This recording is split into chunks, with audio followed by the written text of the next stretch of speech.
사랑하는 성도 여러분, 이 시간은 젖과 꿀이 흐르는 땅 12번째 말씀으로 가나안 정복사에 대한 말씀을 마칩니다.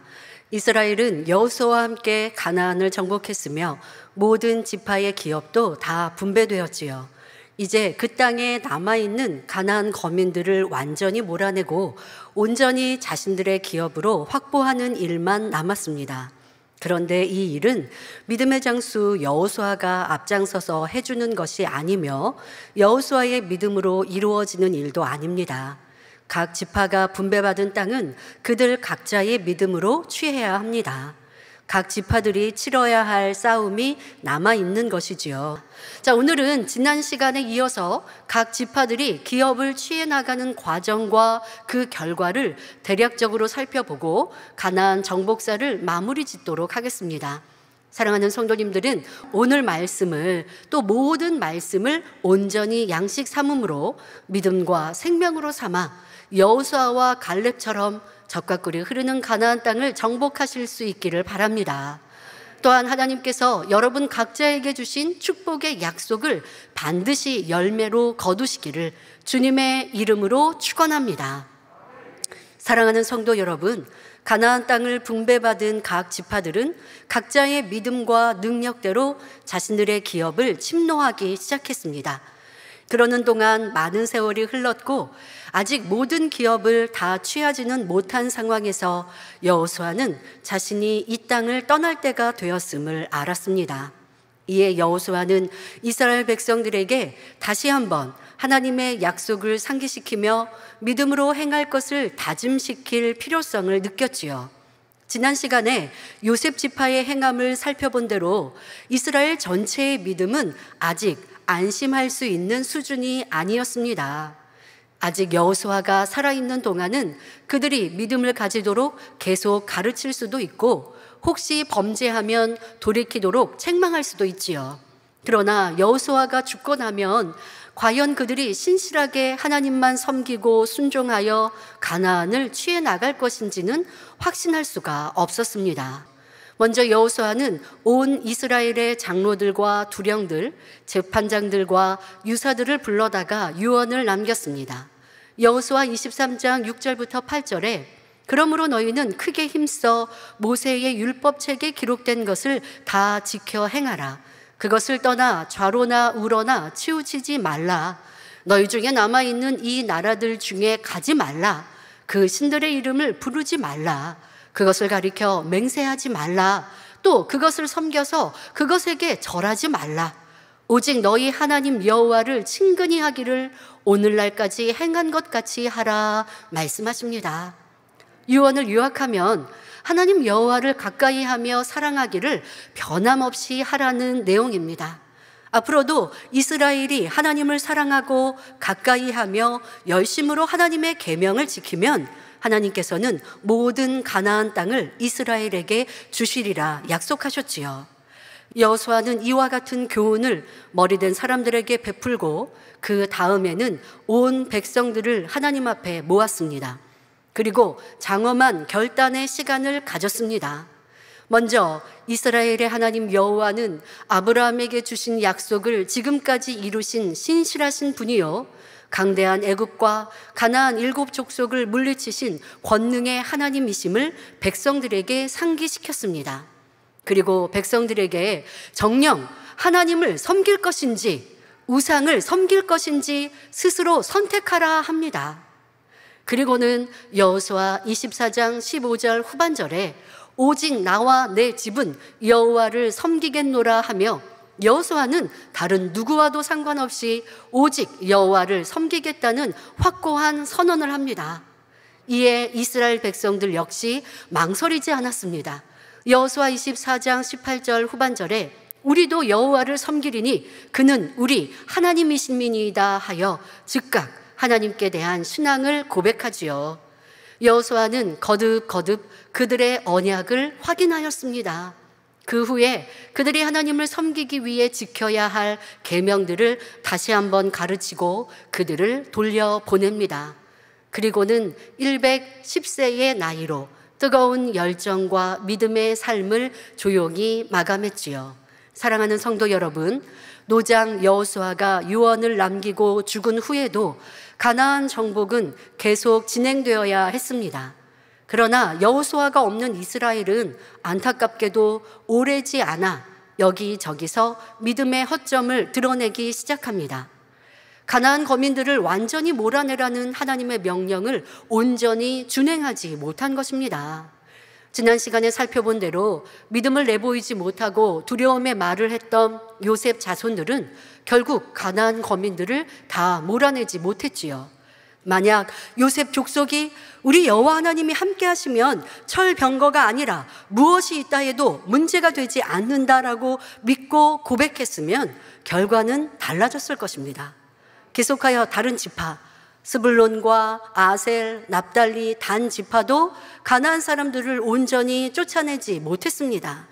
때로는 가나안 거민들의 저항이 너무 강함으로 이기지 못한 경우도 있습니다. 혹은 이길 힘이 생겼을 때도 하나님의 명령에 100% 순종하여 기필코 이루리라 하는 열심을 내보이지 못한 경우도 있었습니다. 사실 정복한 지역의 거민들을 한 사람도 남김없이 죽이거나 몰아내는 것은 좀 번거롭고 많은 수고가 필요한 일입니다. 이렇게 이런저런 핑계가 생기면서 대부분의 지파가 가나안 거민들을 곳곳에 남겨두었고 하나님의 뜻에 순종하지 않았습니다. 이 불순종은 가시와 고통이 되어 이스라엘에게 그대로 되돌아왔습니다.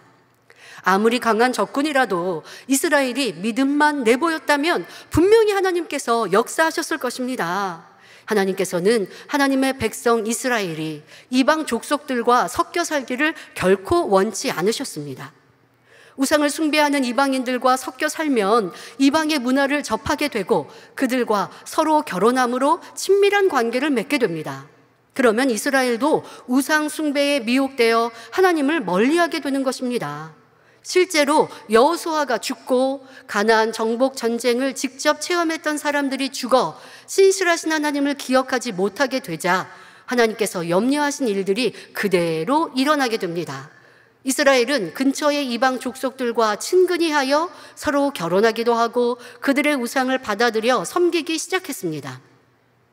그러니 하나님께서는 범죄한 이스라엘을 외면하셨고 이후 이스라엘의 역사는 끊임없이 시험 환난에 시달리는 고통의 역사가 되어버렸습니다.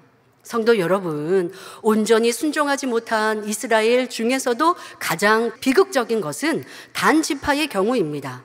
단 지파는 하나님께서 주신 기업에서 아모리 족속을 쫓아내지 못하고 반대로 오히려 자신들이 쫓겨났습니다. 하나님께서 주신 땅은 믿음으로 취하지 못하고 싸우기 쉬운 땅을 찾아 자신들의 기업으로 삼았지요. 그 후 이스라엘 역사를 보면 단 지파가 믿음을 내보이지 못하고 스스로 취한 땅은 이스라엘의 큰 범죄의 터전이 되었습니다. 그 땅에 들어가는 순간부터 단 지파는 우상을 섬기기 시작했지요. 수백 년 후에는 북이스라엘의 왕 여로보암이 단 지파의 땅에 금송아지 우상을 세우므로 단 지파의 땅은 온 이스라엘 중에서 우상 숭배의 중심지가 되었습니다. 우상 숭배의 결과로 이스라엘은 결국 이방인에게 멸망당했고 단 지파는 계시록 7장에 나온 대로 하나님의 인을 맞은 12지파 중에서 그 이름이 빠진 것을 볼 수 있습니다. 어마어마한 저주를 받은 것이지요. 사랑하는 성도 여러분, 우리는 각 지파의 모습을 통해 우리의 믿음과 신앙이 뒤로 물러나거나 변질되어서는 안 된다는 것을 기억하며 항상 깨어 있어야 하겠습니다. 우리가 한번 하나님을 믿은 믿음이 변함없으며 한번 명하신 일에 변개함 없이 순종한다면 하나님께서도 우리를 신뢰하고 기뻐하심으로 모든 기도와 간구에 응답해 주십니다. 예를 들어 다윗 왕이나 여호사밧 왕의 시대에 왕과 백성들이 우상을 버리고 하나님을 경외할 때에는 아무리 어려운 전쟁에서도 승리하며 부강한 나라가 되어 하나님의 영광을 드러낼 수 있었지요. 그런데 반대로 하나님을 저버리고 우상을 섬기며 악을 행할 때에는 하나님께서도 이스라엘을 외면하심으로 전쟁과 기근 등으로 큰 어려움을 당해야 했습니다. 이스라엘 역사를 살펴보면 매 순간 이러한 원리가 정확하게 나타나고 있습니다. 이는 이스라엘뿐만 아니라 전 세계 하나님의 모든 자녀들에게도 동일하게 적용됩니다. 하나님께서는 변함없는 중심으로 하나님을 사랑하고 어떤 유혹이나 핍박에도 상관없이 온전히 순종하는 자녀들을 얻기 위해 오늘도 인간 경작을 하고 계십니다. 그런 자녀들을 얻어 이 땅에서나 천국에서 젖과 꿀이 흐르는 땅의 축복을 주시고자 수천 년 전에도 수백 년 전에도 그리고 오늘 이 시간에도 간절히 고대하며 기다리십니다. 우리 성도님들은 이스라엘 백성들의 모습을 교훈 삼아 항상 깨어 근신하며 변개함 없는 신앙, 온전한 믿음으로 아버지 하나님 바라보시는, 원하시는, 기뻐하시는 극상품의 열매로 나오시기를 부탁드립니다.